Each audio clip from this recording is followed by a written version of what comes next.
Alors, je pense qu'on est Bonjour à connecté, mon tous. cher. Tout à fait. Bonjour à tous. On Bonjour, est bonjour à toutes et connectés. Bonjour Julien. Alors, on est déjà une trentaine en ligne. On va dire bonjour. Ah, Michel. Comment ça va, Michel? Ça me fait plaisir d'avoir de tes nouvelles. Donc, Michel, qui est un responsable de centre de contact que je connais très bien, qui est dans le Nord, mais qui est aussi qui a été en Corse pendant très longtemps. Donc, bonjour Michel. Ça me fait plaisir de te voir en live, enfin, de t'avoir en live aujourd'hui. Alors, on a aussi Johanna. Bonjour Johanna. On a Tivong, on a Mathieu, on a Stéphanie, Stéphane, Sandrine, Aude, Ophélie, Valérie, Agnès, Valérie, Agnès, Farah, Julie. Oh, Olivier, Tom.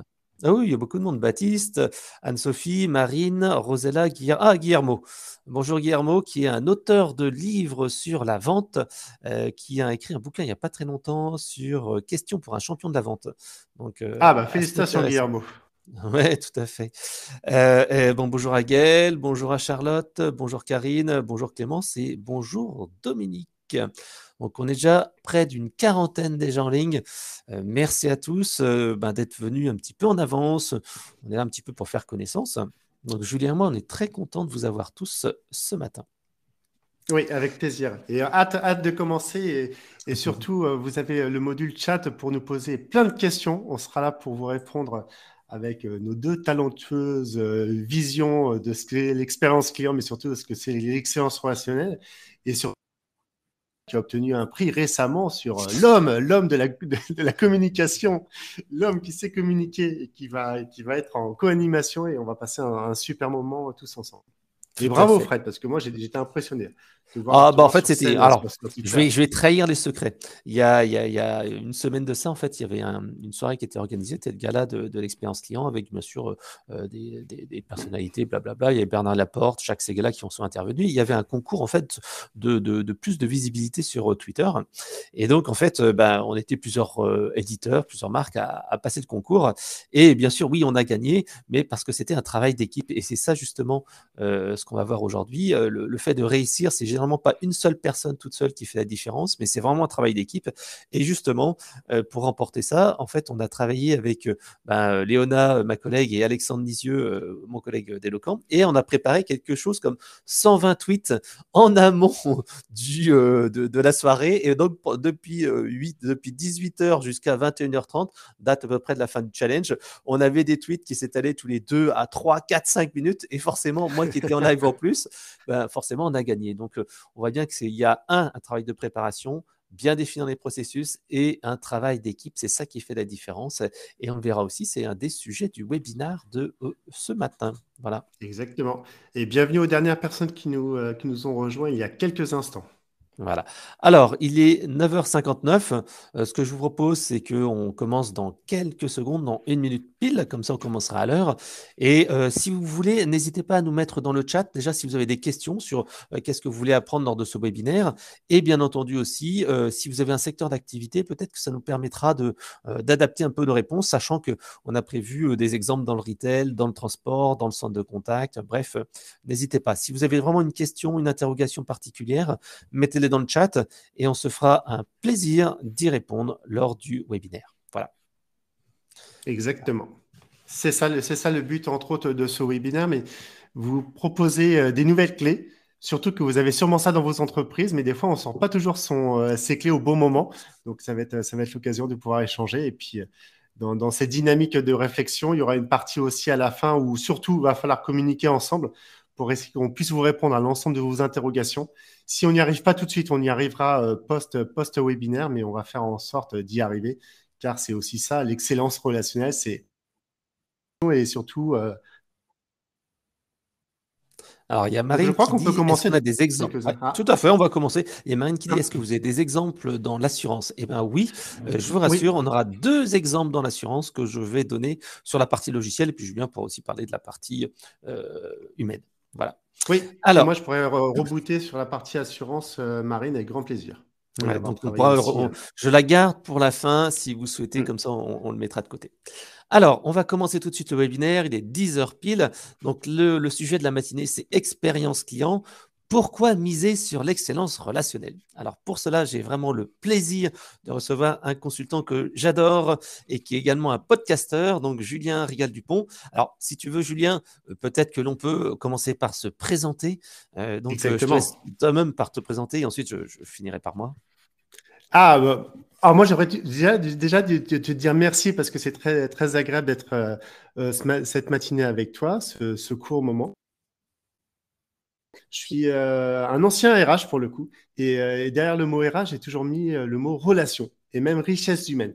Donc, j'étais le RH qui ouvrait la porte pour le coup et qui lançait des sujets de la ressources humaines, mais la relation humaine pour le coup, et pour donner un semblant de communication dans les entreprises.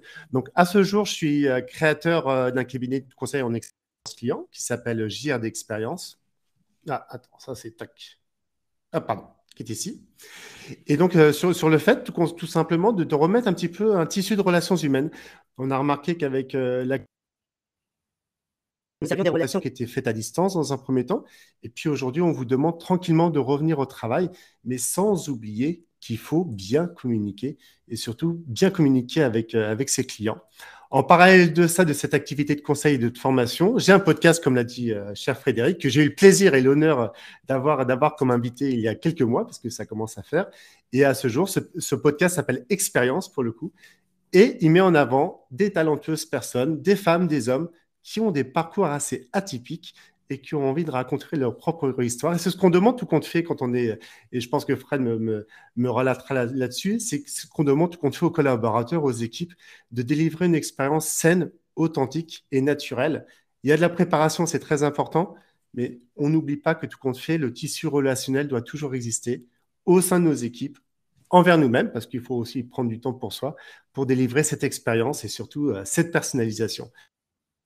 C'est à ton tour, mon cher Fred, de te présenter, parce que quelques personnes tu connais dans l'auditoire, donc je te laisse te présenter.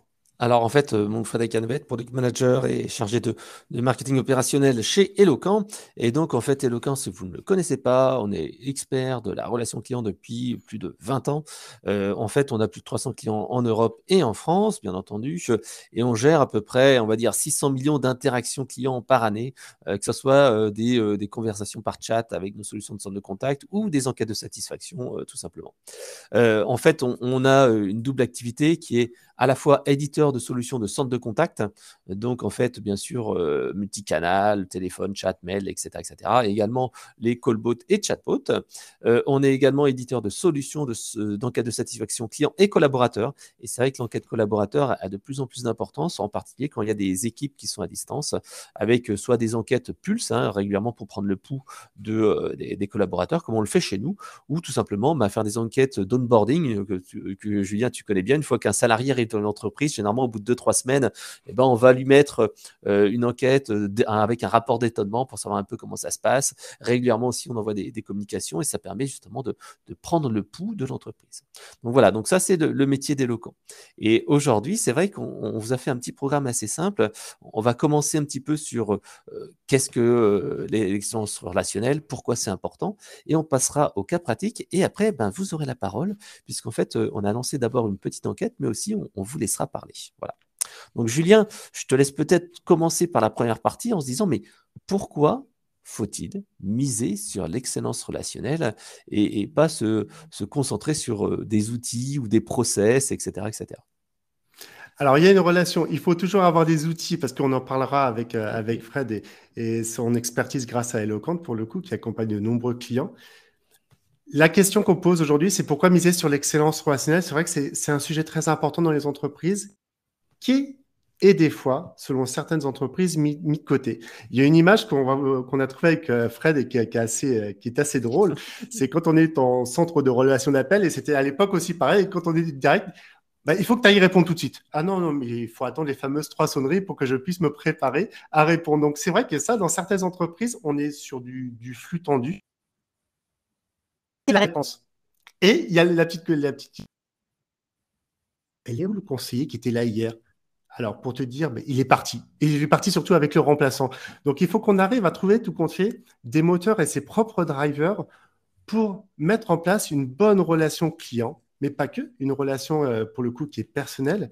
Et quand on travaille avec des clients et des multi-clients, qui ont des problématiques toutes différentes, mais il faut à un moment donné savoir les accueillir et surtout délivrer la bonne façon d'accueillir. On a plein de sujets pour le coup dans ce webinaire avec Fred, beaucoup de cas pratiques qui vont un petit peu relater différents milieux, différentes zones de confort, parce que des fois, quand on est tout compte fait face à une excellence relationnelle, on se dit, bah, c'est simple. C'est pas si simple que ça, tout compte fait, mais quand on arrive à délivrer le bon message avec tout simplement, et on montrera quelques images juste après, quelques images, la bonne perception, la bonne écoute, on arrive tout compte fait à délivrer un message qui est différent. Et je pense que Fred, toi qui est un expert dans le domaine, dans toute la partie outillage, il y a aussi, il ne faut pas oublier ce fameux humain pour le coup. Tout à fait. Et donc, une image qui est assez forte, c'est l'image de ces trois singes. Genre, vous avez dû les rencontrer parce qu'on peut les acheter aussi dans le commerce. Et moi, c'est ce que je me suis dit sur l'excellence relationnelle, le constat, c'est que de se dire, quand vous appelez quelqu'un dont vous n'avez pas la visio, la par chance aujourd'hui, nous, on peut se voir avec Fred, mais on ne vous voit pas, on voit par rapport au chat. C'est tout compte fait de se dire, est-ce que je suis capable de recevoir, car peut-être quelques minutes avant, j'ai eu avec un client, ça s'est mal passé. Est-ce que j'ai pris le temps de respirer, tout simplement, de refaire un petit état des lieux de ce qui s'est passé en amont? C'est-à-dire, est-ce que, tout compte fait, j'ouvre mes yeux, je regarde un petit peu sur ce qui s'est passé avant et je me remets en situation. La deuxième image est assez forte aussi, c'est la fameuse main. Est-ce que je vais avoir la bonne tonalité? Est-ce que je vais avoir l'envie, tout compte fait, d'exprimer ou de ne pas exprimer des signaux? Et ça, ce qui se passe, c'est... Et puis la dernière, qui est un sujet assez important et qu'on revoit régulièrement dans les centres d'appel, c'est est-ce que je suis capable d'écouter? Et l'écoute est très importante. On a de la chance aujourd'hui d'avoir des robots qui écoutent aussi de manière performante, pour le coup, qui analysent de la sémantique. Mais quand on est face à un humain qui ne vous coupe la parole, qui n'entend pas ce qu'il a envie de dire, et c'est peut-être pas entièrement de sa faute, c'est peut-être parce que tout simplement, il lui manque un petit peu de... Ouais, ou il est concentré sur son l'échange. speech, en fait. Il est concentré sur son script d'appel et pas sur l'écoute du client. Et ça, c'est un sujet qu'on verra sur ces centres d'appel où quand je suis trop focalisé sur une tâche, donc j'en oublie que tout compte fait, j'ai Frédéric par téléphone qui a un souci comme de nombreux clients, mais l'objectif étant de se dire qu'on va essayer un petit peu de démystifier cette relation pour qu'elle soit une bonne relation. Le fait de rechercher l'information, il y a toujours des parades et des façons d'être au quotidien. Donc, il faut travailler sur ça. Et la grande différence, c'est que tout compte fait, je vais être cette fameuse pomme qui va avoir une couleur dans un monde de personnes, avec des personnes qui sont peut-être en noir et blanc, qui vont avoir le ton monotone. Quand on réceptionne un appel, il y a la fatigue qui s'opère. Et si on n'arrive pas un petit peu à recharger ses batteries, on a un gros souci. Et donc, on n'arrive pas à échanger ce qu'on voudrait amener à être changé. Et puis après, il y a un travail au niveau du collectif, car on parlait ça dans l'introduction. Le collectif est très important pour le coup. Il faut trouver des moments de respiration, des moments de joie et de rire, car je pense, et ça, Fred ne me contredira pas, mais le meilleur moment, c'est quand on arrive à faire rire tout compte fait la personne qu'on a au téléphone. Et ça, c'est le plus important, parce que ça vous permet de vous sentir à l'aise. Et quand la personne vous remercie sincèrement et que ça s'est bien passé, on sort de ça. Donc, pour exprimer tout ça, on va vous présenter quelques cas pratiques parce que le but, c'est aussi Oui, ça de voir un petit peu dans différents et un milieux. exemple concret, ce que tu me dis là, ça me fait penser à certains de nos clients. Tu vois, dans le domaine de l'énergie, comme tu le disais, à la dernière, si lors de la fin de l'échange, tu arrives à faire sourire la personne, tu lui rends service, et bien finalement, toi, tu te sens mieux et le client se sent mieux. Et deux exemples concrets. Le premier, en fait, ça fera plaisir à Marine puisqu'il nous a demandé des exemples dans le domaine de l'assurance. En fait, c'est le groupe Vive, c'est la MNT qui est un de nos clients dans le domaine de l'assurance, qui tout simplement a mis en place un programme, ce qu'ils appellent la relation client attentionnée. C'est-à-dire que le conseiller, une fois qu'il fait sa communication habituelle, il répond à la demande du client sur, par exemple, sa mutuelle. À la fin, en fait, ils ont une série en fait de gestes qu'ils peuvent utiliser, des gestes ou des conseils en fait qu'ils peuvent utiliser dans un catalogue pour aider la personne au-delà en fait du service rendu.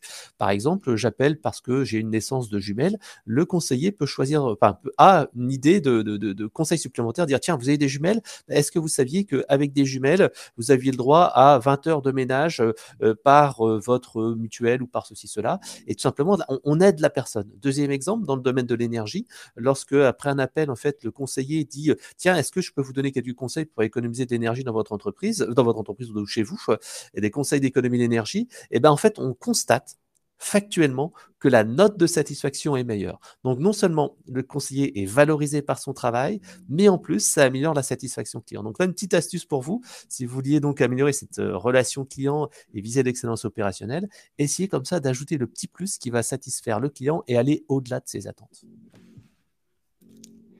Et pour rerouter, pardon, il y a juste la chose qui va s'afficher dans quelques instants. Hop, ça y est. Ça revient, désolé. Oui, donc ça, c'est avant de partir on va dire, dans le cas pratico-pratique, c'est vrai qu'il y a des outils que Fred va nous présenter dans quelques instants. Mais corrélé à tout ça, c'est qu'il y a un homme et une femme qui se retrouvent en situation, des fois, de méconnaissance, tout compte fait. Et le fait, et on verra dans un exemple précis pour le coup, un petit peu de se détacher du fameux script. Je ne suis pas contre le script. Ça a vraiment une valeur importante de pouvoir avoir un masque, un squelette. Mais je pense que la force qu'il faut avoir, c'est vraiment ce savoir-être et ce savoir-faire pour le coup, qui se désapprennent. Et puis surtout, quand je partage avec mon équipe autour de moi, aussi en conclusion, comment je vais transmettre tout simplement la bonne façon de communiquer. Et puis l'énergie, parce qu'on est sur un pool, de réception d'appels dans cet exemple-là, mais on doit partager le plus et remonter des informations qui sont assez importantes pour le coup, qui sont sur la culture terrain, car des fois, et je pense qu'il faut surtout pas s'oublier, surtout en ce moment, un retour de la Covid là, qui n'est pas encore fini aujourd'hui. Tout à fait. Donc, des cas concrets. On a listé avec Fred et par rapport aux clients que nous avons accompagnés dans le passé, différents cas concrets pour le coup, qui vont. Vous avez dû rencontrer ce type de personnalité. Moi, je vais retourner un petit peu dans le passé. Un acteur de luxe, maison de tradition française, a accompagné une nouvelle équipe pour le coup, dans le parcours client qui était vraiment très bien fait. Comme vous pouvez rentrer dans une maison de luxe, vous avez bien sûr la personne de la sécurité qui va vous ouvrir la porte, qui va déjà vous dire tout simplement bonjour monsieur ou bonjour madame. Ça, c'est très, très, très fort. C'est vraiment le premier impact. Et puis après, tout ce parcours client. Et la question qu'on va mettre en place, c'est comment on peut infuser ces codes du luxe à des personnes tout compte fait qui ne sont pas issues de ce milieu, qui n'ont peut-être pas fait des écoles dédiées dans le luxe, soit dans l'horlogerie ou dans la maroquinerie ou dans d'autres éléments. Tout simplement, de leur dire tout simplement, la façon est simple, c'est que dans cette formation, c'était de se dire, vous partez tous du même niveau, vous partez de zéro. La seule chose, c'est que vous êtes des passionnés. Et moi, c'est ce que j'ai envie de vous transmettre, c'est dépassionner les débats quand vous êtes avec un client. Là, l'histoire, c'est que dans ce milieu-là, c'était la création d'un métier. Donc, je vais amener sur une plaquette, je vais amener tout simplement une boisson. Mais pas qu'une simple boisson, c'est que je vais continuer à entretenir une certaine communication avec un monsieur ou une dame qui vient peut-être pour la première fois dans cette boutique et qui va découvrir ça. Et pas juste avoir le petit robot qui vous amène le plateau. Et là, qu'est-ce qui va se passer là-dessus? C'est que pour améliorer cette relation, il y a beaucoup le visuel. Le visuel est très important aujourd'hui. Il y a certaines personnes qui manquaient un petit peu de confiance en elles et me posaient la question, mais comment vais-je arriver à aller voir la personne en la regardant dans les yeux? La communication se fait dans les yeux, la communication se fait dans l'interrogation, dans certaines questions ouvertes. Et c'est vrai qu'à partir de ce moment-là, la relation, elle se fait plus simplement. Et une petite astuce, il y a toujours cette chose qui fonctionne assez bien, c'est de remarquer peut-être un détail. Et là, vous allez dire dessus. Vous allez dire, tiens, vous avez une belle cravate, ou vous avez de beaux boutons de manchette, ou tout simplement, vous avez une couleur qui met vraiment en avant quelque chose chez vous, mais en étant naturel. Et de se dire, au final, que l'ensemble des personnes que vous allez rencontrer, vous allez individualiser la relation et pas dire toujours la même chose. Donc, sur ce moment-là, quand ils sont arrivés, sur cette préparation, et qu'ils ont commencé pendant tout leur apprentissage, pour le coup d'être sur le terrain, il y a 80% des personnes qui ont apprécié ça. Et même les clients ont trouvé c'est agréable d'être accueilli de cette manière-là, d'avoir une individualisation et tout simplement, c'est pas comme un garçon de café ou une dame de café qui arrive directement pour nous demander qu'est-ce que vous voulez. On est quand même sur un autre langage de communication qui a passé un super moment dans cette boutique et qui arrive à en ressortir avec quelque chose dans l'état d'esprit et surtout une belle expérience. Et puis la sortie se fait encore par le monsieur de la sécurité ou la dame de la sécurité qui accompagne la personne jusqu'au bout. Donc c'est vrai que dynamiser sur ça, dynamiser ses relations. Et quand on arrive à avoir cette belle tonalité et de donner plus que de recevoir avec le cœur, vous savez, il attend cette relation, cette empreinte relationnelle et cette attention particulière. Ah, mais c'est tout à fait vrai. Et tu dis chaque mot a un sens entre est-ce que vous voulez un café ou est-ce qu'un café vous ferait plaisir? On est tout à fait dans quelque chose qui est différent. On est vraiment dans une échange d'interaction. Alors là, on a parlé donc de l'humain. Moi, à chaque fois, je vais me faire entre guillemets l'avocat des logiciels. Donc c'est bien en fait de pouvoir en fait individualiser. Mais le problème, souvent, dans un centre de contact, quand on n'est pas dans le luxe, c'est d'écouter tous les clients. Et d'écouter tous les clients, maintenant, en fait, c'est possible. Jusqu'à présent, on travaillait beaucoup sur du picking. On prend une enquête, on prend un appel, etc., etc. Avec des outils d'analyse sémantique, maintenant, on est capable d'analyser 100% des interactions, les écrits, mais aussi maintenant les conversations téléphoniques du centre de contact. Le but, c'est soit en fait d'identifier la fameuse aiguille dans la botte de foin, c'est-à-dire quelque chose qui va faire la différence, ou au contraire, identifier des tendances T. Alors, je vais donner deux cas pratiques et je pourrais même vous en donner un troisième après. Donc, le premier cas pratique, en fait, c'est tout simplement une entreprise dans le luxe, puisqu'on est dans le domaine du luxe, qui tout simplement voulait avoir une vision un petit peu omnicanale des points noirs du parcours client en France et à l'international avec ses différentes boutiques. Et là, en fait, en l'occurrence, c'était une boutique en ligne au Japon.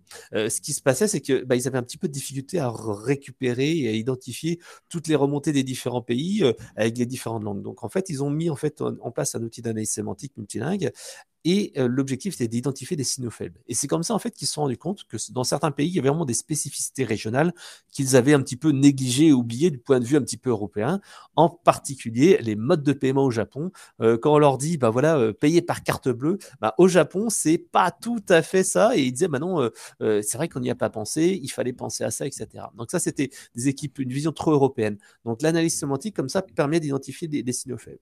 Un autre exemple, là, on est dans le transport, mais j'ai comme préféré vous le mettre ici, parce qu'en fait, je trouve que c'est un excellent exemple d'excellence relationnelle.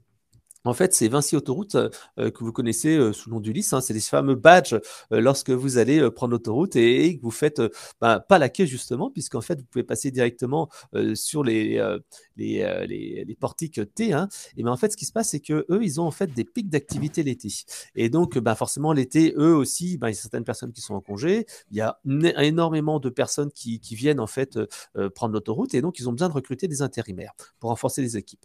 Le problème, en fait, c'est que ces nouveaux conseillers, même s'ils étaient formés, en fait, ils n'étaient pas opérationnels immédiatement, ou les problèmes n'étaient pas correctement qualifiés. Parfois, ils mettaient des thématiques génériques, problème de badge, problème de ceci, problème de cela, et en fait, ils ne savaient pas forcément répondre sur tout. Alors, bien entendu, il y avait un système qui était, au bout de quelques jours, il y avait de la double écoute, il y avait ceci, cela, mais ils n'étaient pas capables, en fait, de faire une analyse temps réel. Donc, ce qu'ils ont fait, c'est qu'en fait, ils ont utilisé l'outil d'analyse sémantique pour analyser à la fois les avis clients, post-appel, avis clients, enquête de satisfaction, etc. Les chats, c'est-à-dire que les personnes chattaient sur Internet, on pouvait récupérer leurs réponses derrière. Les courriers papier qui ont été scannés. Bref, les emails, toutes les informations là.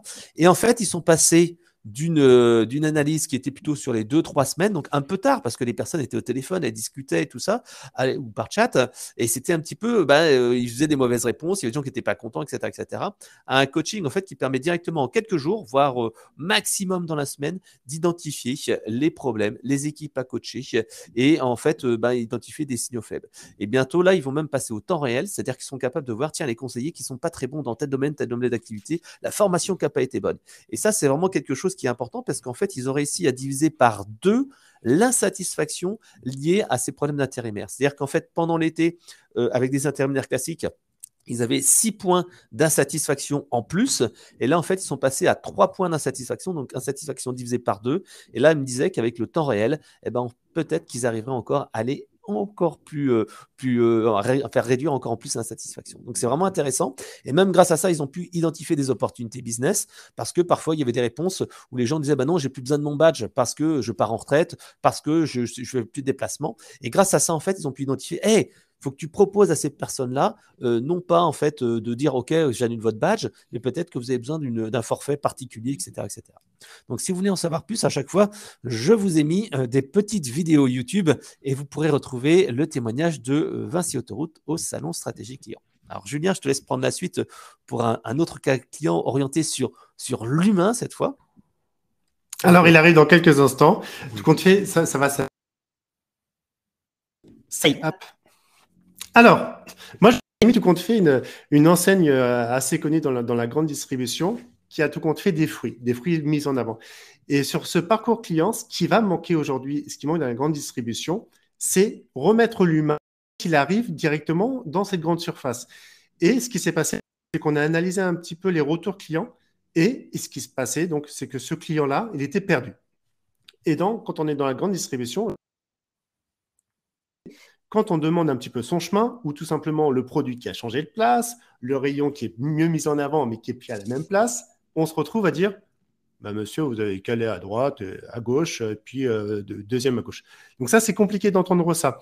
Et tout compte fait, dans cette relation humaine, pour le coup, qui n'était pas assez présente, c'est qu'on a mis des points de relais et on a fait découvrir le rayon et l'environnement à tous ses clients. C'est-à-dire que quand ce client-là venait, par exemple, rencontrer Fred, bah Fred, il restait pas en train de mettre ou faire son facing ou tout simplement rentrer les produits, mais tout compte fait, il allait accompagner le client. Et ça, dans cet accompagnement du client, on lui pose des questions assez ouvertes. Pour le coup, est-ce que c'est la première fois que vous venez parce que je ne vous ai pas encore rencontré? Donc la personne est amenée à discuter. Donc ça a quand même ça a permis d'établir une certaine relation. Mais surtout, n'oublions pas que la grande surface, soit des personnes viennent de manière ponctuelle ou soit pour la première fois.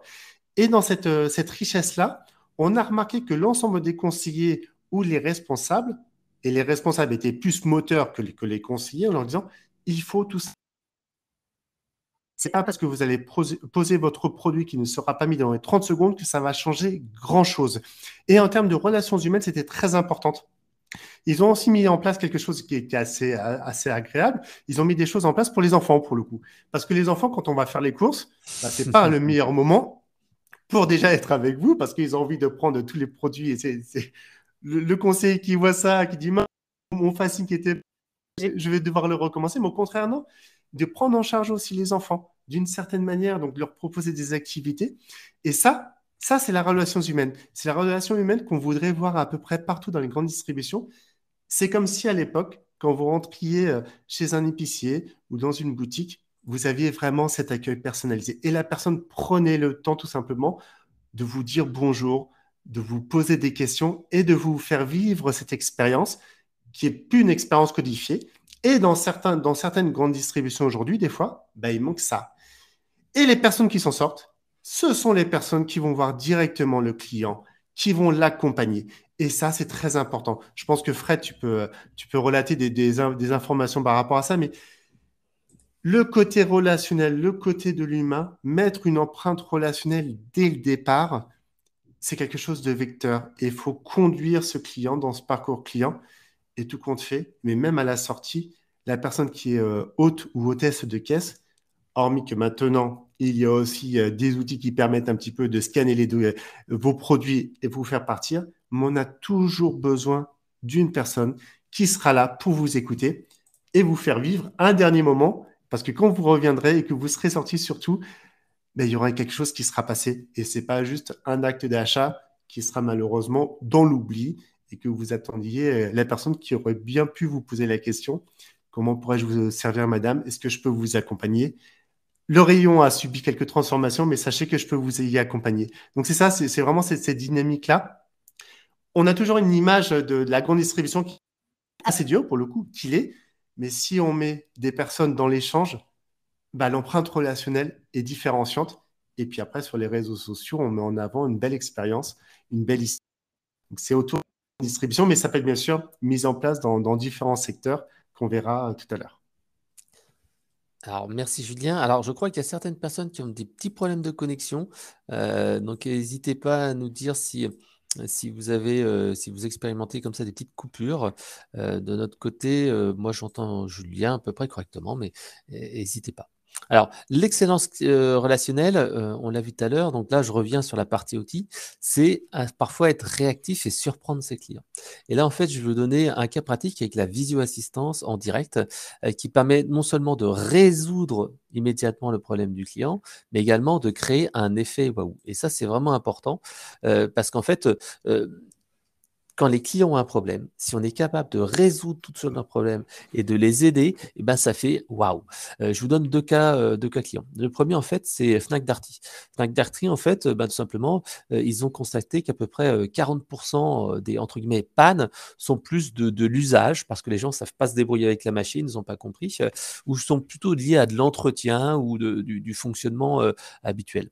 Donc, en fait, souvent, bah, ils avaient des déplacements comme ça qui se faisaient un peu pour rien. Et puis, bah, et c'était un peu compliqué aussi pour les techniciens de savoir qu'est-ce qui se passait parce que quand on dit aux clients, bah, allez, ouvrez votre frigo ou ouvrez votre machine à laver, c'est quoi votre numéro de série, donnez-moi le truc, etc. Et ça met du stress à tout le monde. Et c'est compliqué. Le technicien, il comprend pas pourquoi le client, il n'arrive pas à faire un truc aussi simple. Et le client, il dit, mais oh, c'est compliqué votre truc. Donc, en fait, il y avait aussi un problème de déplacement. Ben, ça, c'était la fameuse rentabilité. La solution qu'ils ont mis en place, c'est tout simplement la visio-assistance qui a été proposée aux clients, à la fois pour résoudre le problème, mais également pour valider l'intervention d'un technicien. Et donc, en fait, ils ont un résultat qui est vraiment assez important. Avec 5000 visio-assistances par mois, ils ont un taux de satisfaction de ces visio-assistances de 95%, mais surtout un effet waouh. Tout simplement parce que quand on dit à la personne, attendez, je vais vous envoyer un petit SMS et avec votre téléphone, en fait, on va pouvoir regarder et vous allez voir me montrer exactement quel est votre problème technique et je vais pouvoir vous dépanner. Et véritablement, on arrive à un effet waouh. Alors, il y a deux types d'effets waouh.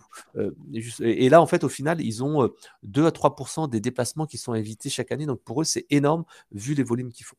L'autre cas pratique, et c'est là que j'aime bien cet aspect excellence relationnelle, c'est le cas de Stellion. Stellion, en fait, travaille dans le domaine des assurances et en fait, ils sont une société qui va faire de l'expertise. C'est-à-dire que si vous avez un dégât des eaux, si vous avez eu un incendie, etc., ben souvent, en fait, vous avez un assureur, mais c'est pas l'assureur qui fait l'expertise. Et ben en fait, c'est souvent Stellion qui fait cette expertise-là. Et en fait, ce qui se passe, c'est que vous vous retrouvez avec un conseiller et qui vous dit, et vous l'appelez, vous dites, bah voilà, je vous appelle de la part de mon assurance, j'ai un problème technique, j'ai mon robinet qui fuit. Voilà. Et regardez, j'ai eu un dégât des eaux, machin. Et en fait, jusqu'à présent, quand il y avait le mode traditionnel, les clients devaient attendre qu'un expert se déplace pour obtenir une indemnisation. Pour eux, c'était long. Ils ne devaient pas toucher à leur lavabo ou à leur évier ou je ne sais quoi. Et en fait, c'est vraiment problématique. Et là, en fait, ce qu'ils proposent, c'est la visio soit en direct ou planifiée. Et ce qui est intéressant, c'est que c'est la visio en direct quand on dit au client, hey, si vous voulez, on fait l'expertise tout de suite. Et là, le client dit, quoi, tout de suite, maintenant? Ouais, oui, on peut faire l'expertise tout de suite. Et là, il y a véritablement un effet waouh. Les gens se disent, ah waouh, c'est génial. Et par contre, quand on fait de la visio planifiée, il me disait, bah non, là, l'effet waouh est beaucoup moins fort parce que les gens se disent, ah oui, oui, c'est normal, bah oui, je vais attendre encore une semaine. Donc cet effet waouh, cette excellence relationnelle, elle est dans la surprise du fait qu'on peut régler tout de suite le problème du client. Résultat, en fait, le client est surpris et il se dit, waouh, c'est vraiment génial. Ce qui est intéressant, et vous verrez dans la petite vidéo que j'ai mis de Vincent Lehir de Stellion, c'est qu'il explique bien que cette partie visio ne doit pas négliger la partie humaine. C'est-à-dire que lorsqu'ils font une expertise d'un client comme ça dure entre un quart d'heure et une demi-heure, il me disait qu'il y a à peu près un tiers du temps qui doit être réservé en fait à la discussion. C'est-à-dire que pour le client, c'est important de comprendre comment ça va se passer parce qu'il a la personne au téléphone, c'est un truc un petit peu rapide, il dit ouais, ok, d'accord, et il faut qu'il puisse noter, qu'il puisse savoir, mémoriser les informations. Deuxième chose, pour lui, c'est un dégât des eaux qui est très émotionnel ou un incendie. Et donc pour lui, le client, il veut absolument montrer, regardez, c'est là le truc, c'est là que ça fuit, regardez là, ça ici, c'est les vêtements de ma fille. Et le technicien, il doit véritablement accepter cette écoute parce que même si on a un outil qui permet d'avoir les informations, la relation humaine, l'écoute, comme on le disait tout à l'heure avec Julien, est essentielle pour que le client se dise je suis écouté, on m'écoute, on a bien compris, et pas qu'il ait un doute en disant non mais le technicien il n'a pas bien compris, il n'a pas vu mon problème. Non, il faut véritablement cet aspect écoute. Et dans une visite justement, ils disent voilà, il y a une partie qu'on doit utiliser à l'écoute du client, même si entre guillemets c'est pas très important, on a juste à regarder les choses, il faut écouter le client. Et grâce à ça, tout simplement, ils ont amélioré la rapidité dans le traitement, la rentabilité qui est meilleure, et bien entendu, une qualité de service qui est beaucoup plus au rendez-vous. Voilà. Donc ça, si vous êtes intéressé, vous pouvez regarder directement après la petite vidéo. Alors Julien, je te laisse peut-être passer à l'excellence relationnelle, cette fois dans le transport. Et oui, surtout que je pense que quelques-uns d'entre vous vont prendre cet avion et j'espère que vous allez prendre cette compagnie. Alors, je n'ai pas de part dans Transavia, mais j'avais envie de vous raconter une histoire de Transavia. Transavia de plus en plus, pour information, vont racheter très prochainement 80%, ça va devenir des Airbus, parce que Transavia, le contexte, vous savez que ça appartient à KLM Air France. Donc, c'est une belle entreprise et c'est une entreprise, tout compte fait, qui accompagne les clients dans un moment, pour le coup, chez certaines personnes assez stressantes, surtout en ce moment avec, ils ont quand même essuyé 2 ans de Covid, donc des avions qui sont hackés et qui ont découvert que à Roissy ou à Orly, il y a des petites poules qui ont vécu ici, qui ont grandi et qui malheureusement arrivent peut-être dans les réacteurs. Donc un avion qui doit partir ne part pas, mais quand il part, Transavia avec quasiment toutes ses équipes, et là je rebondissais sur ce que disait Fred, a une capacité d'écoute assez importante et tout compte fait de faire vivre un moment différenciant par rapport à d'autres compagnies. Une que je vais citer dans quelques instants, qui est un petit peu le côté de... Mais sur Transavia, ils ont mis en place une empreinte relationnelle depuis de nombreuses années et ils font vivre cette expérience. C'est-à-dire qu'à un moment donné, quand vous rentrez, quand vous prenez l'avion, et donc, ils vous posent des questions, savoir vous allez où, tout simplement. Je sais que vous arrivez prochainement, mais et quand vous arrivez dans cette ville, tout compte fait, la subtilité, et ça, c'était un petit peu la personnalisation que disait Fred, tout compte fait, c'est qu'ils peuvent vous donner des conseils pour aller se promener. Si par exemple vous allez au Portugal, ils vont vous dire mais il faut que vous alliez dans ce côté un petit peu moins touristique du Portugal parce que c'est pas du tout connu. On prend en compte ces informations. Et ce qui se passe, c'est qu'au fur et à mesure du temps du vol, qui peut durer de 1 heure jusqu'à beaucoup plus de temps, ils ont toujours des attentions pour vous. Ils ont des attentions pour vos familles aussi, pour vos enfants. Ils arrivent toujours à trouver agréable. Même si c'est une démarche commerciale, moi j'enlève le de Transavia et ils font vivre cette expérience naturelle. Contrairement à une compagnie qui s'appelle 2 initiales qui sont j'ai vécu une expérience assez récente où un avion a été annulé, pour le coup. Donc, vous pensez qu'on vous a prévenu, comme pourrait le faire Transavia, par un communiqué par email. Non, il vous annonce que l'avion ne décollera pas 5 minutes avant son embarquement. Donc, les personnes sont en train d'attendre depuis à peu près, certaines personnes, 1 heure debout. Et on annonce par micro. Nous vous annonçons que suite à un problème technique et pas contre nous, l'avion va rester hacké. Ce soit en français, en anglais, ça a été exactement le même message, c'est-à-dire la même tonalité. Et là, je regarde toutes les personnes, tous les clients, et je me dis quand est-ce que ça va éventuellement exploser. C'était un vol pour aller vers l'Italie, et il y a un monsieur, un Italien. Vous savez, les Italiens ont une belle façon de parler, mais quand ils sont énervés, pour le coup, ils l'expriment encore plus. Et qui remet tous les clients autour de lui en disant mais c'est n'importe quoi, on va faire comment? Vous êtes en train de nous proposer un voucher de 200 euros pour dormir à l'hôtel, alors qu'on devait rentrer chez nous. Et vous auriez vu malheureusement l'expérience des personnes au niveau du micro, elles ne savaient pas quoi dire. Car c'est assez drôle, c'est une compagnie normalement qui revole régulièrement tous les jours. Et quand arrive ça, jour de grève, jour de l'avion, on ne sait pas s'il va partir, ils n'ont pas été au courant. Et puis prendre une sorte d'une cellule de crise, de prendre toutes les personnes, pas individuellement, mais on va essayer de vraiment trouver la solution dès à présent. On est une équipe, on est 3 personnes. On va essayer de prendre en charge un maximum d'informations. Car quand la montée de colère monte, c'est là que la partie écoute et la partie en avec des clients, malheureusement, n'a pas été faite. Et je trouve que ça se joue à pas grand-chose. Ça se joue pas à grand-chose. Mais on entend beaucoup de personnalisation, mais la personnalisation disait Fred, on est capable de répondre tout compte fait à énormément d'informations très rapidement, plus rapidement que dans le passé. Et si on ne sait pas, on met en attente la personne et on va chercher l'information. On a des outils qui sont super performants aujourd'hui. On a de l'analyse sémantique, on a de l'analyse de situation. Donc moi, j'avais trouvé cette situation un petit peu. Moi qui partais en vacances et par chance, mon vol avait été repoussé aussi du matin jusqu'à l'après-midi, mais on partait et je me suis dit, mais mince, ils ont et pas juste de dire tout simplement, vous allez juste avoir un bon et puis bonne chance. Et c'est ça qui est vraiment dommage parce que c'est dommageable pour le côté de l'équipe, du collaborateur, qui ne délivre pas le bon message qu'il devrait délivrer pour cette compagnie, malgré la situation de grève. Mais une situation de grève, on est en France et ça arrive des fois. Donc, trouver vraiment ce recul, cet effet recul pour rebondir et prendre en compte l'ensemble des personnes. Maintenant, il y a Fred qui va nous raconter Mmh. chez un client Géodis et il y a de la personnalisation au travers de tout ça. Ouais. Alors, il y a juste certaines personnes là qui disent que ton micro coupe un petit peu et notre opérateur de Webico nous conseille que tu passes au micro normal et pas au micro casque ou D'accord. alors, et si c'est pas bon, peut-être de désactiver la caméra. À voir. Bon, en Ok, attendant, moi, ça marche. je vais prendre la suite. Alors, je vais donner l'exemple en fait de l'excellence relationnelle justement dans le transport et la logistique et vous montrer qu'il faut non seulement donner les bons outils, mais également donner les bons moyens aux conseillers.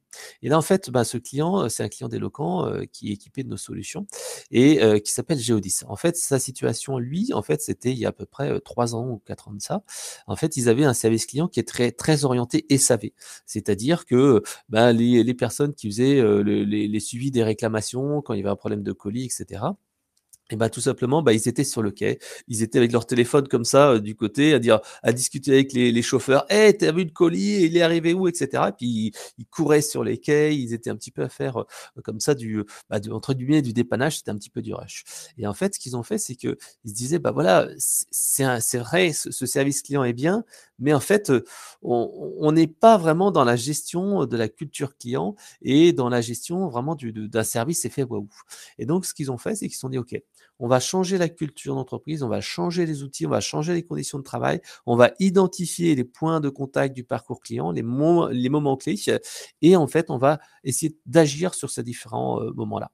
Et donc, qu'est-ce qu'ils ont fait? Ils ont mis vraiment un véritable programme que je vais vous détailler juste après, qui a permis non seulement d'équiper les conseillers des bons outils, donc solutions de centre de contact moderne, mettre en place des enquêtes de satisfaction pour vérifier le feedback client, mais également des collaborateurs, mais également des outils de coaching. Par exemple, ils ont travaillé ils ont participé à Élu Service Client d'année pour en fait faire un point d'orgue, un point de lumière, un coup de projecteur sur le service client. Et pendant en fait ces quelques jours avec Élu Service Client d'année, bah, le service client devient visible de tout le monde. Ils ont des efforts, ils ont des équipes qui sont surmotivées. Alors, je vais vous présenter un petit peu plus en détail. Alors, la première chose, en fait, c'est que Géodis, tout simplement, a constaté que bah, les clients qui sont promoteurs de la marque, bah, la première raison pourquoi, en fait, ils recommandent Géodis, c'est le service client. Donc, en fait, c'est quelque chose qui est important. La deuxième chose, pour les gens qui sont détracteurs, donc des gens qui ne sont pas contents, bon, bien sûr, la raison numéro un, c'est la qualité opérationnelle. Mais la deuxième chose, c'est encore le service client. Donc, ils se rendent compte que c'est le service client, c'est quand il y a un problème, il faut être là, il faut être au rendez-vous et il faut savoir y répondre. Donc, qu'est-ce qu'ils ont fait?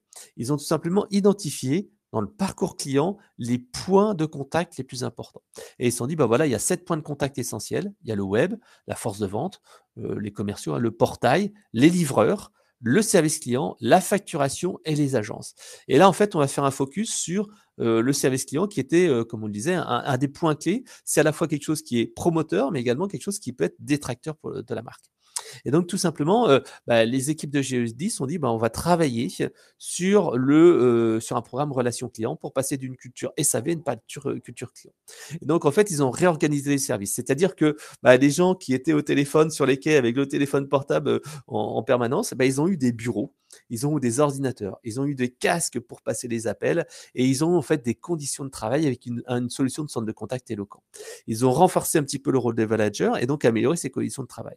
Ils ont aussi mis en place la solution de centre de contact pour distribuer les appels tout en gardant en fait la partie locale. C'est-à-dire qu'ils ne voulaient absolument pas avoir un plateau de centre de contact qui soit localisé à un seul endroit. Ce qu'ils voulaient, c'est garder cette proximité avec les clients et une proximité avec les livreurs. C'est-à-dire que les centres de contact, il y en a une centaine, je crois, en France, une centaine de mini-centres de contact où il y a 4, 5, 6 personnes à chaque fois. Et c'est comme ça, on a la proximité avec le client, proximité avec les chauffeurs, et comme ça, on peut vraiment suivre les choses. Ils avaient aussi une mesure de la performance, donc décroché, temps de réponse, etc. Mesure de la satisfaction post-appel, etc. Ils les ont accompagnés directement dans une montée en compétences. Et en fait, ils ont fait aussi quelque chose qui était un moment waouh. Moi, j'adore le livre qui s'appelle Ces moments qui comptent. Et ils ont fait exactement cette méthode-là. C'est-à-dire que pour passer de cette culture SAV à une culture orientée client, bah, ils ont fait venir toutes les personnes des services clients pendant 2 jours à Paris pour leur expliquer pourquoi c'est important la relation client, pourquoi c'est important le service client. Ils ont mis en place un petit serious game pour les aider un petit peu à répondre à des clients insatisfaits, à gérer des insatisfactions. Donc un petit jeu qui, après ces 2 jours de formation, pour continuer à garder les bonnes pratiques. Parce qu'on voit bien que si on veut qu'un geste devienne un réflexe, il faut que ça soit régulier.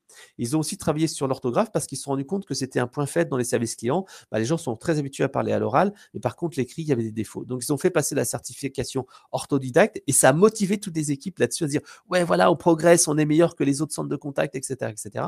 Et ils ont fait en fait une routine managériale, des appels systématiques, de la relecture d'emails, de la réécoute, etc., etc. Donc, tout ça, c'était véritablement un programme qui était en plus avec des mesures, avec les efforts clients pour avoir un service client au téléphone, le taux de décroché. Ils ont fait des accompagnements individuels pendant 2 mois, accompagnement à l'écrit pendant 2 mois. Ils ont fait des visites avec les responsables régionaux, etc., etc.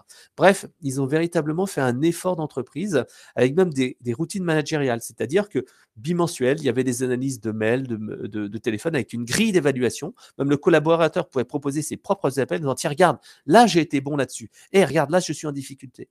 Et là vraiment, il y avait tout ce qui était travail sur le structure, les attitudes, etc., etc. Et il n'y a vraiment pas que le respect du script, comme tu disais, Julien. C'est être aimable, être courtois, etc., etc. Et ce qui était intéressant, c'est que les clients disaient ah, vous êtes passé aussi à la formation culture client. Et le client, au final, se disait ah, ben dis donc, par rapport aux autres centres de contact, on voit la différence. Et il y avait vraiment un véritable avant-après qui faisait que le centre de contact avait été transformé. Ce qui est intéressant également chez Geodis, c'est qu'ils disent que l'excellence relationnelle doit absolument combiner l'humain et le digital. Par exemple, Geodis a lancé il y a quelques mois une application de suivi des livraisons. Et donc, il nous disait, mais c'est vrai que c'est bien d'avoir une application un petit peu comme Uber, de pouvoir en fait suivre, savoir où on est le colis, mais c'est pas suffisant.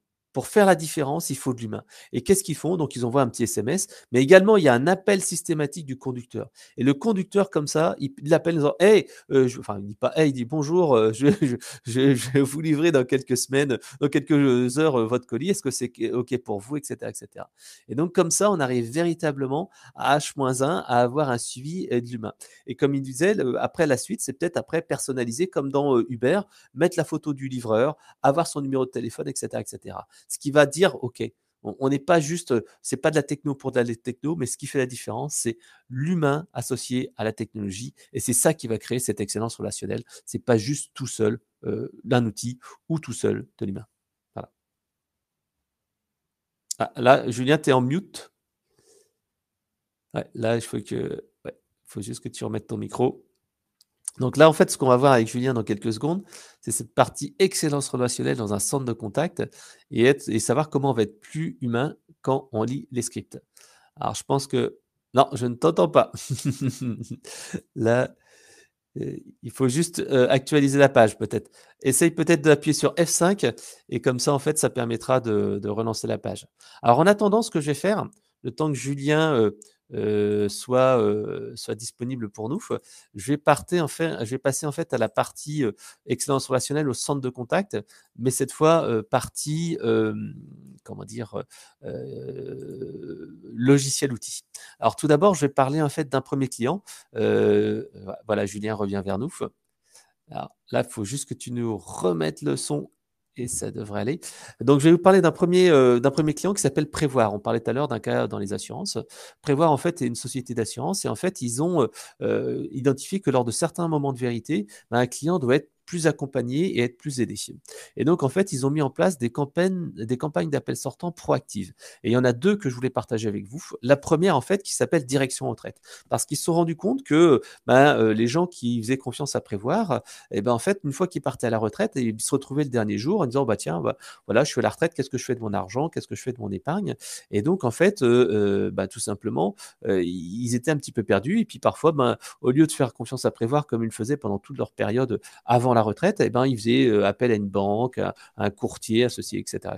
Et donc en fait, ils ont dit s'il y a un moment de vérité, mais il faut pas appeler la personne 1 mois avant, 3 mois avant. Non, il faut l'appeler bien en avance. Et donc, 2 ans en avance, ils appellent les personnes qui vont partir en retraite en disant, voilà, bonjour, vous allez bientôt partir en retraite. Est-ce qu'on peut vous aider pour tel truc? Voici quelques conseils. Voilà, vous avez ceci, cela. Et donc, en fait, ça les aide en fait à mieux préparer la retraite. Si nécessaire, en fait, il y a un agent qui peut se déplacer chez eux pour les aider à préparer cette retraite. Et là, c'est un appel qui est vraiment très apprécié. Donc, ils ont dans leur solution de centre de contact éloquent un système comme ça d'appel proactif intéressant. Ils ont également une deuxième cible qui sont les agents d'assurance, qui sont souvent très courtisés. Et le problème, c'est que parfois, en fait, entre les différentes campagnes, les différentes emails, et ben, en fait, il y a certains agents d'assurance qui passent un petit peu entre les mailles du filet et qui ne sont pas accompagnés. Et donc, en fait, ce qu'ils font, c'est que ils vont tout simplement les appeler, tous ces gens-là qui n'ont pas eu de communication particulière, en disant voilà, bonjour, comment ça se passe, etc., etc. Là, en fait, ils créent du relationnel, ils créent des opportunités, et éventuellement, après, les commerciaux terrain vont faire en fait leur travail derrière après l'action du centre de contact. Le résultat, ce qu'ils voient, c'est une réduction du churn et surtout une augmentation de la fidélité, et surtout en fait le centre de contact qui non seulement se voit valorisé, mais le client aussi qui se dit ah waouh, ah oui, je suis vraiment écouté. Là, on est véritablement dans des exemples d'excellence relationnelle.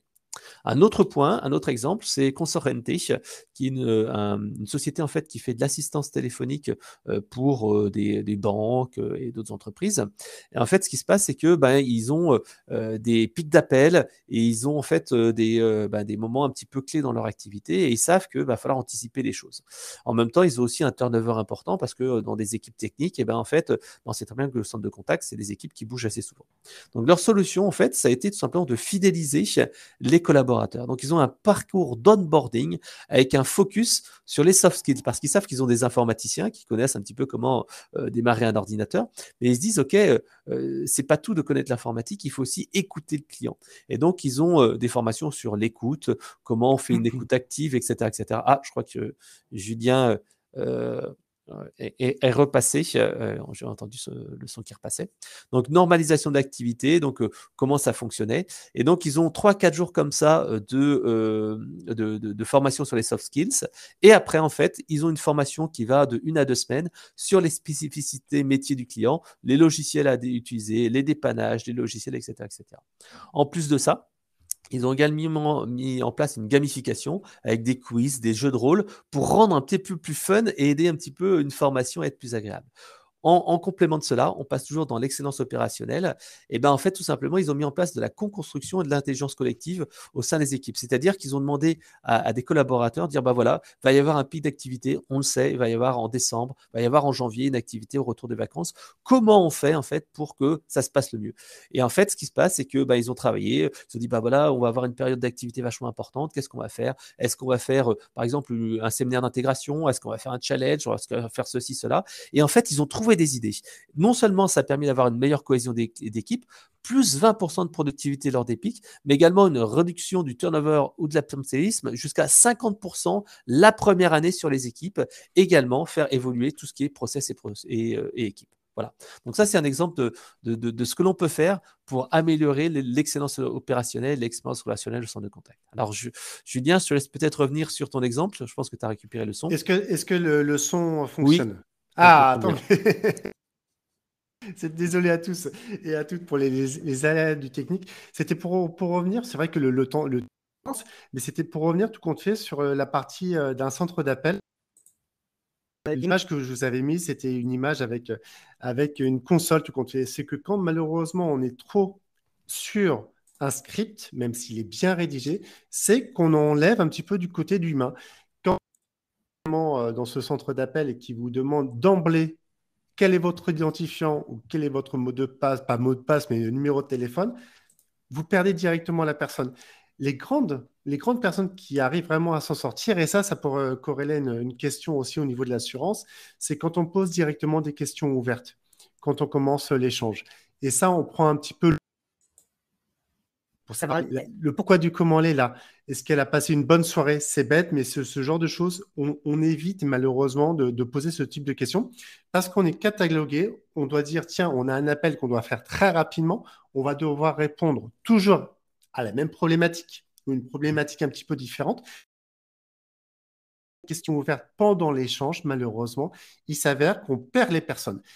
Et la personne qui vient en général du côté un petit peu sur un certain litige, si vous ne prenez pas son pouls, si vous ne lui posez pas des bonnes questions, si vous ne prenez pas tout compte fait, l'attention du moment qu'elle prend d'échange avec vous, sachant que derrière ça aussi, elle est amenée à passer par un centre d'appel, donc ça peut prendre un petit peu de temps. c'est vrai que dans les centres d'appel qui vous annoncent le temps d'attente, c'est très important, avec une musique que vous pouvez même choisir, et qu'après, directement, la personne rentre dans la communication sans vous lire son script, en étant de manuel individualisé et très personnalisé pour le coup. Ça fonctionne.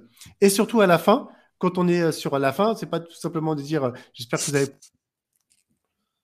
satisfaction car j'ai besoin de 5 étoiles pour continuer mon beau travail, mais c'est de continuer un échange possible et que cette personne-là lui pose une question ouverte. Est-ce que vous avez vraiment apprécié cet échange? Est-ce qu'il y a quelque chose qui s'est opéré et que vous soyez très naturel? Et c'est comme un exemple que Fred nous avait mis en début, c'était au dire le fameux bref, tout le monde s'appelle pareil. Et malheureusement, tout le monde s'appelle pareil. Non, chaque personne est individuelle, chaque personne a une possibilité pour transmettre la bonne façon de faire. Et si on arrive à se détacher du script, à mon sens, et pour avoir étudié pas mal les centres d'appel, on devient plus performant et on donne encore un sens et un impact à la personne qui nous appelle. Donc voici mon élocution sur le centre d'appel. C'est vrai que le temps passe, mon cher Fred. Ouais, alors j'ai mis la petite vidéo d'Éric Dampierre dans le chat, comme ça vous pourrez la regarder tranquillement. Ça vous fera sourire. Alors justement, on arrive sur la partie un petit peu interactive. Alors Julien, tu voulais en fait faire en sorte que l'on puisse échanger avec nos auditeurs. Là, on est encore une petite centaine en ligne. Je te laisse poser tes questions à nos chers auditeurs. Exactement, je vous dis ça dans quelques instants. Donc on vous avait envoyé certaines questions pour le coup, où on avait envie un petit peu à vous sonder. Là, ça va s'afficher dans quelques instants.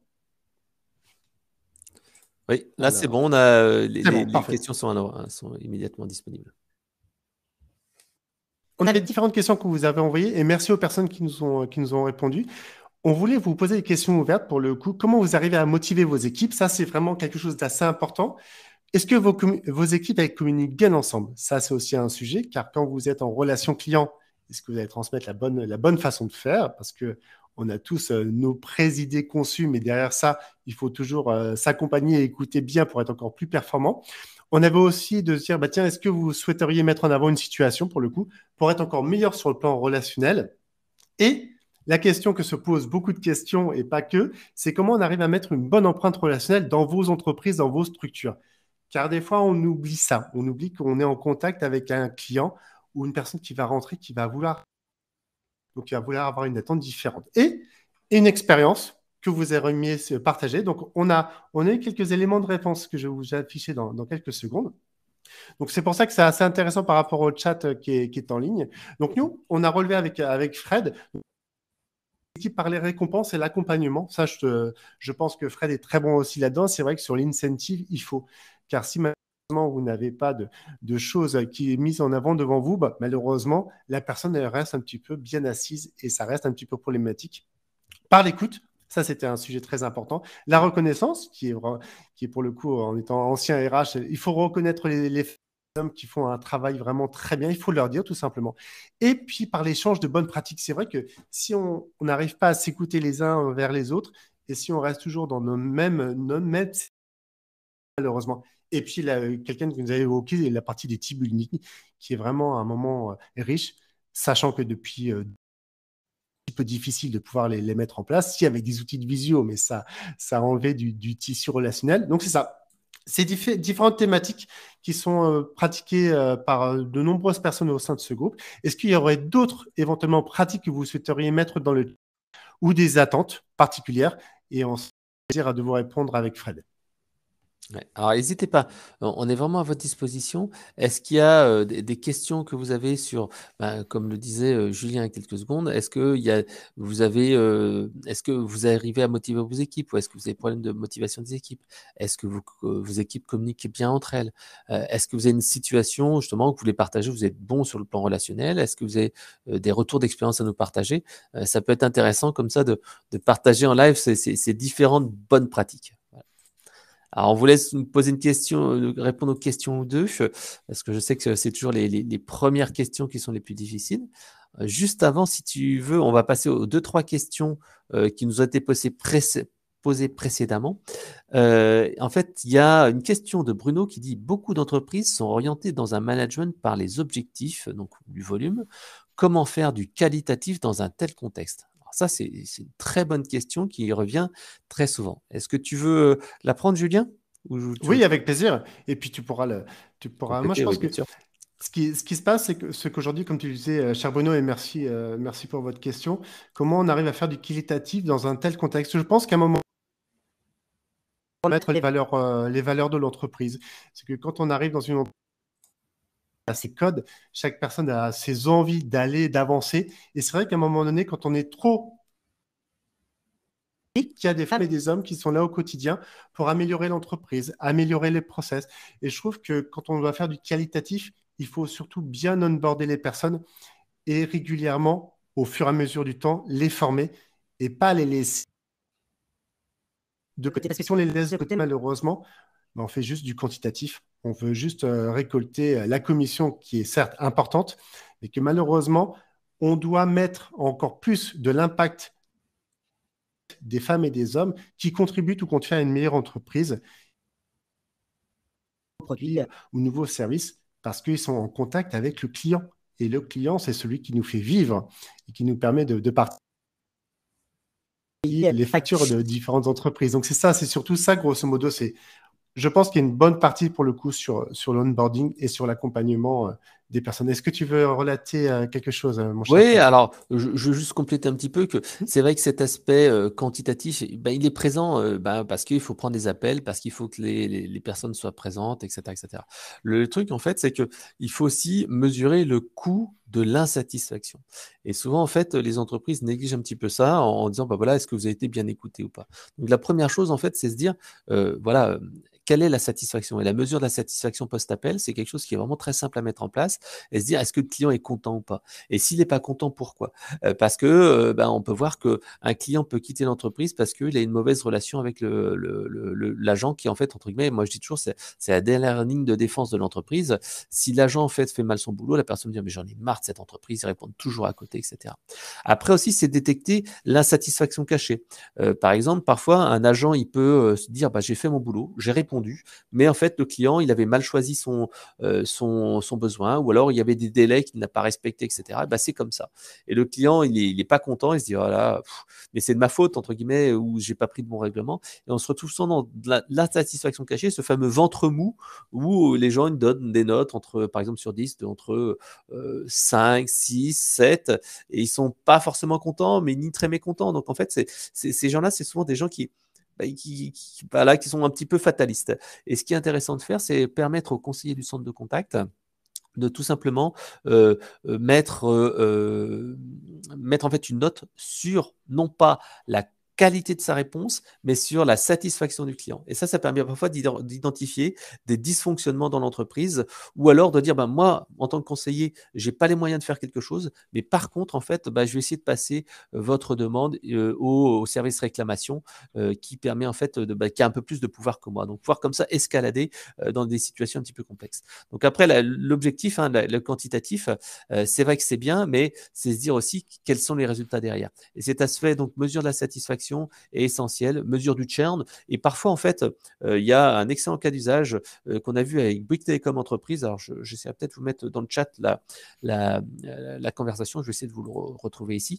Et en fait, ce qui est intéressant, c'est que Mathieu Melouf de Bouygues Télécom Entreprise, justement, expliquait comment ils faisaient pour choisir les priorités en termes d'expérience client et comment mesurer la rentabilité. C'est-à-dire qu'ils avaient vraiment une approche qui était très rationnelle. C'est-à-dire qu'ils disaient, bah voilà, moi, on sait qu'il y a un problème sur tel sujet, ou il y a une problématique à améliorer, un point noir du parcours client. Donc, ils disaient, ben, on va voir ce qu'on peut faire. Donc, ils disaient, on va faire une étude, on va proposer, par exemple, une amélioration, une satisfaction, une enquête, un ceci, un cela. Et en fait, ils mesuraient juste après, soit tout simplement le taux de réachat, soit tout simplement le taux de churn, soit tout simplement en fait la satisfaction client. Et s'ils se disaient, bah voilà, finalement, on a amélioré les choses, mais la satisfaction perçue n'a rien bougé, à ce moment-là, en fait, ça ne sert à rien de le faire. Et par exemple, on se dit, bah tiens, est-ce que c'est vraiment important d'appeler les appels et de faire un taux de décroché de 95%? Ouais, mais si derrière la satisfaction n'est pas importante et que là, il y a des personnes qui sont insatisfaites, ça ne sert à rien. Donc, il faut plutôt à ce moment-là travailler sur le first call resolution, c'est-à-dire la résolution au premier appel, accepter de passer un peu plus de temps pour que la satisfaction soit meilleure, que le client n'ait pas de double appel ou de réappel. Donc tout ça, en fait, c'est vraiment de la statistique et de la mesure. Et si vous voulez, je vous mettrai ici la petite la petite interview de Mathieu Melou de Bouygues Télécom Entreprise qui est vraiment très intéressante justement et qui explique en quoi justement la mesure et le ROI est essentiel pour vérifier sur quoi on doit porter en fait ses efforts. Voilà. Alors, est-ce Et tu qu'il as y a une autre... entièrement, Oui, je t'en prie. ah, tu as entièrement raison pour le coup. Il y a peut-être une question qu'on pourrait élucider. Alors, cette question, nous les traiterons et surtout les réponses, car c'est vrai que le temps nous est compté, mais les personnes qui sont parties il y a quelques instants, on traitera le retour pour oublier personne. Il y a quelque chose, je trouve, qui est assez. Tu me dis si ça te dit, Fred, c'est tout compte fait. Il y a une question. Bonjour, la démarche relationnelle client se heurte à la productivité, activité, grande distribution. C'est vrai que je trouve que malheureusement, dans certains secteurs d'activité, et là, on rejoint un petit peu le côté quantitatif, il y a des personnes qui sont peut-être pas au bon poste, qui sont pas malheureusement au contact du client, alors qu'ils devraient être au contact du client, mais on les oblige à faire plus de tâches que prévu. Et je trouve que relationnel, ça revient vraiment sur un sujet, c'était qu'on fait. Comment on va arriver à mettre en place une meilleure culture relationnelle? C'est au travers de ces personnes-là, en les déchargeant et en leur demandant pas automatiquement de faire que du facing, et oublie qu'il y a des clients qui sont dans cette grande distribution, ou même dans d'autres enseignes. Il y a d'autres enseignes qui malheureusement n'osent pas aller vers le client. Et je trouve que cette partie-là, c'est de prendre pour répondre. Et il y a beaucoup de personnes qui nous diront, dans les acteurs et les actrices de ce secteur d'activité, je n'ai pas le temps. Je ne prends... Mais est-ce que vous prenez vraiment le temps que cette personne-là qui vient dans votre espace puisse échanger avec vous et que vous mettiez un petit peu vos tâches un peu récurrentes et que vous preniez le temps de pouvoir échanger. Et je pense qu'aujourd'hui, avec la situation qu'il y a eu, c'est bien de rediscuter avec les gens et tout simplement leur faire vivre cette expérience qui est pour le coup une expérience unique, mais pas une expérience simplement codifiée en disant oui, je n'ai pas le temps ou c'est là-bas. Donc il faut vraiment, je pense, il y a peut-être une réponse que tu voulais apporter. Il y a une question qui revenait sur la partie comment on arrive à motiver ses équipes, Fred. Ouais. Alors, il y a une question de Laura qui, Ah, justement, qui me pardon, disait qui était très parti. intéressant le retour contact center sur les appels sortants à l'heure actuelle. On essaie de diminuer les appels entrants pour avoir davantage de ressources pour gérer les appels sortants et faire preuve de proactivité. Quel conseil pour diminuer les appels entrants? Le voicebot, quid du côté humain? Alors, Laura, c'est une excellente question parce que là, on parle des outils. Le but, en fait, c'est véritablement de soulager les conseillers du centre de contact avec les demandes à faible valeur ajoutée. Alors, je ne vous ai pas mis ici le cas de Geodis, puisqu'en fait, là, je vous ai mis là, dans la vidéo l'interview de Vianney d'il y a 2 ans, mais en fait, on a eu le plaisir en fait j'ai eu le plaisir de co-animer avec lui une intervention pas plus tard qu'il y a 2 semaines, et je vais vous mettre ici dans le chat. Et justement là, il répondait exactement à votre question, c'est-à-dire que eux, ils disaient, ben voilà, les agents doivent être concentrés sur les appels à valeur ajoutée. Il y a des choses qui sont simples. Donc en fait, dans son intervention, il expliquait qu'ils allaient mettre en place différentes techniques pour en fait faciliter et simplifier le self-care. C'est-à-dire qu'ils allaient mettre en place une FAQ en ligne, un chat en ligne, ce qui permettait en fait de faire un petit peu plus de rapidité et de simplicité. Le voicebot aussi également, c'est un excellent moyen parce qu'en fait, le voicebot peut répondre en fait aux demandes simples, par exemple suivi de colis, par exemple faire de la qualification. On a comme ça un cas d'usage dans le domaine en fait de l'intérim où en fait on a un voicebot qui envoie un SMS d'abord en disant aux intérimaires, tiens, est-ce que vous êtes disponible pour répondre à un questionnaire pour savoir si vous êtes dispo? Et la personne dit oui ou non. Vous allez être appelé, enfin, elle dit vous allez être appelé. Soit la personne elle décroche, soit elle décroche pas. Si elle décroche pas, c'est un message qui tombe sur son répondeur. À ce moment-là, en fait, elle rappelle ou le bot ou en fait elle l'a au téléphone et le bot lui dit est-ce que vous cherchez encore du travail? Est-ce que vous acceptez de travailler la semaine? Est-ce que vous êtes disponible la semaine prochaine? La personne peut dire oui, le vendredi, le samedi, le dimanche, mais pas de jeudi, etc., etc., etc. Voilà, donc ça permet de soulager les clients des appels à faible valeur ajoutée. Donc on est vraiment dans cette optique-là, c'est que le conseiller doit doit intervenir sur les appels où il peut apporter de la valeur, où il peut apporter du conseil, il doit prendre un peu plus de temps. Et au contraire, sur les appels très simples, à ce moment-là, on va se contenter de l'automatisation ou un premier niveau. Voilà. Alors, une autre question en fait de Patricia qui dit la satisfaction cachée est plutôt à 7 et 8. Oui, tout à fait, 7 et 8, mais parfois en fait on a des notes aussi un petit peu limite, on se dit ouais, 6. Ah, si finalement 6, c'est pas si mal que ça. Et c'est pas facile parfois d'identifier ces gens-là. Et le fait que les conseillers puissent noter dans leur CRM en disant tiens, ah là, il y a eu un problème, c'est vraiment différent de l'appel de notation classique. Voilà. Il y a Rania qui disait ouais, il est impératif de donner du sens aux objectifs et expliquer aux équipes les bénéfices obtenus si atteindre d'une bonne qualité de service et d'une productivité. Oui, ça, c'est vrai que c'est quelque chose qui est important. Voilà. Alors, tiens, il y a Stéphane qui pose une question, peut-être ça va être pour toi. On sait que l'excellence relationnelle passe aussi par une expérience collaborateur réussie, mais aussi que les encadrants soient orientés clients et pas uniquement sur la productivité. Avez-vous des exemples de réussite ou de cas précis qui ont inversé l'angle de vue de Stéphane? Alors, est-ce que toi, Julien, tu voudrais répondre? Autrement, je pourrais répondre à cette question de Stéphane. Non, j'ai bien que tu répondes. Puis je Alors, reprendrai, je conclurai. d'accord. Alors en fait, oui, là c'est vraiment important de ne pas négliger en fait le rôle des managers. Souvent, ce qui se passe dans un centre de contact, lorsqu'on dit bah voilà, il faut de la productivité, faut de l'efficacité, il faut de l'orientation client, et ben en fait le manager il doit perdre un petit peu de pouvoir parce que le conseiller doit tout simplement accepter, enfin a plus d'autonomie pour faire des petits gestes commerciaux, pour passer un peu plus de temps, etc., etc. Et le manager souvent il se retrouve un petit peu pris enfin, en défaut parce qu'il se dit mais mon rôle de manager, c'était de décider. Maintenant, je ne peux plus forcément décider. Il ne sait plus également où ça se passe. Donc, en fait, il faut travailler à la fois sur le conseiller, mais redonner du sens au rôle du manager et plus être là en coaching, plus là en écoute. Et pour cela, ça passe par généralement une formation spécifique pour les managers, pour leur expliquer que leur rôle maintenant, c'est plus de contrôler exclusivement, mais vraiment de conseiller et pas être uniquement sur la productivité. Et pour cela, en fait, nous, ce qu'on conseille toujours, c'est mettre en avant les bonnes pratiques. Souvent, en fait, dans les entreprises, on est parfois trop sur la carotte et le bâton. Nous, on voit bien ce qui marche le mieux, c'est véritablement la carotte. C'est dire, tiens, c'est le comportement positif. Il faut vraiment mettre en avant ces comportements positifs, dire, voilà, tu as bien fait le truc, tu as fait un truc qu'il fallait, etc.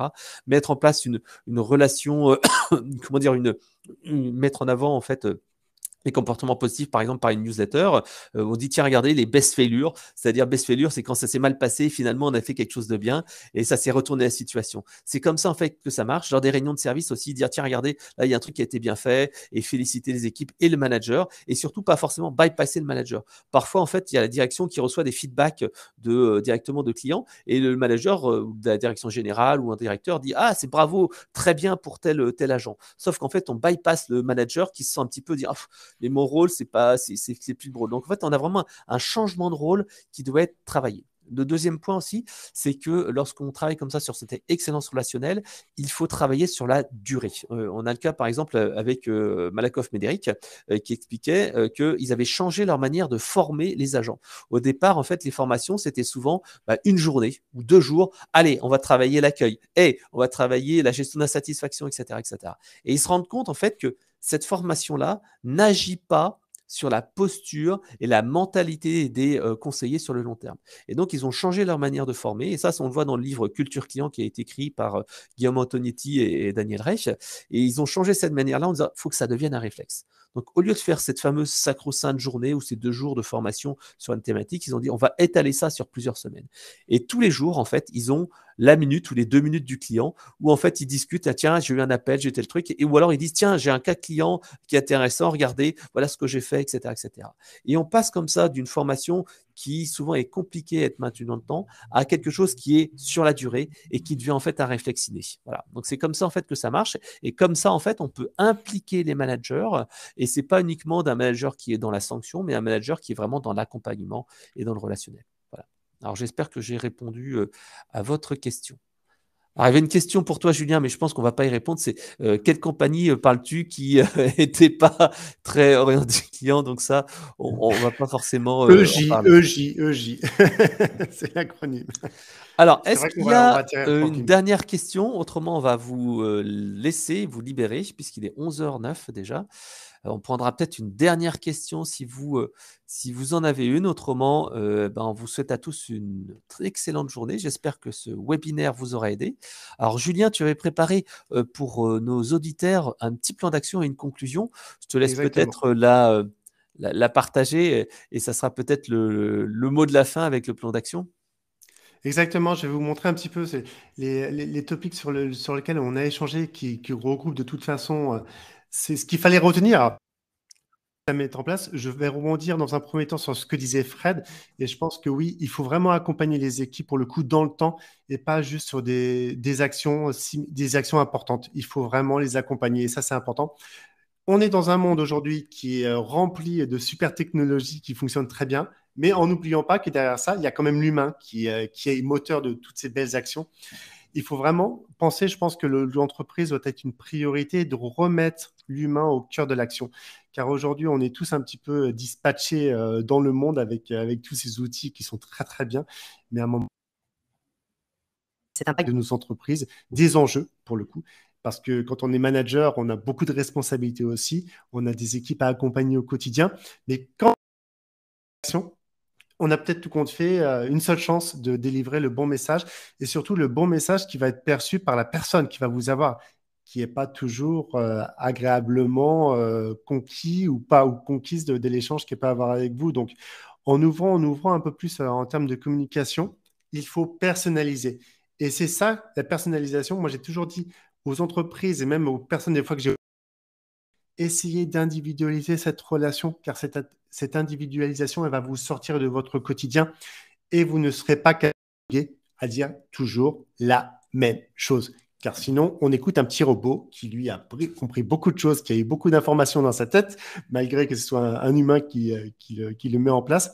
Mais c'est ça, c'est garder cette énergie-là. Et puis la relation avec les collaborateurs, oui, c'est vrai que les équipes, il faut vraiment faire attention à elles car aujourd'hui, il y a beaucoup de difficultés, il y a beaucoup de choses qui vont arriver dans les prochains mois, on ne sait pas ce qui va se passer, mais en gardant ce tissu de relations et de prendre le temps de partager des best practices, comme le disait Fred par rapport au système de newsletter, ou tout simplement des cas concrets.